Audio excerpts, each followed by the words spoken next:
Lord Mountbatten को भारत में सत्ता हस्तांतरण यानी ट्रांसफर ऑफ पावर एग्रीमेंट की जिम्मेदारी सौंपी गई थी। बता दें, माउंटबेटन वही शख्स है जिन्होंने भारत की आजादी की अहम तारीख तय की थी। 15 अगस्त 1947 ये वो दिन है जब भारत को अंग्रेजों से आजादी मिली थी। भारत करीब 200 साल अंग्रेजों की गुलामी में रहा था।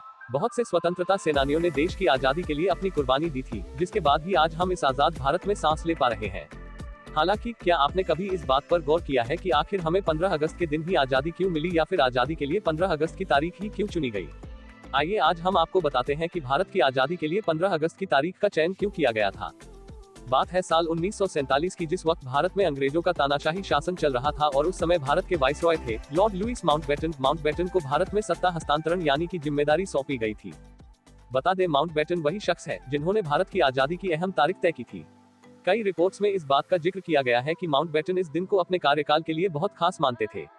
खास मानने की वजह यह थी कि 1945 में दूसरे विश्व युद्ध के दौरान 15 अगस्त के दिन ही जापान की सेना ने ब्रिटेन के सामने उनकी अगुवाई में ही आत्मसमर्पण किया था।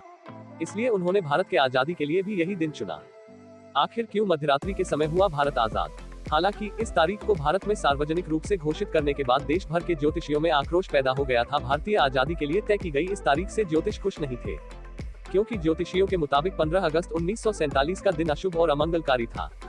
वहीं माउंटबेटन आजादी के लिए दूसरी तारीख बिल्कुल भी नहीं चुनना चाहते थे। लोगों ने दूसरी तारीख भी सुझाई, लेकिन माउंटबेटन 15 अगस्त की तारीख पर ही अड़े रहे। आखिरकार सबकी सहमति से एक रास्ता निकाला गया और आजादी के लिए 14 और 15 अगस्त की मध्यरात्रि का समय तय किया गया। अंग्रेजी परंपरा के अनुसार रात 12 बजे के बाद दूसरा दिन शुरू हो जाता है।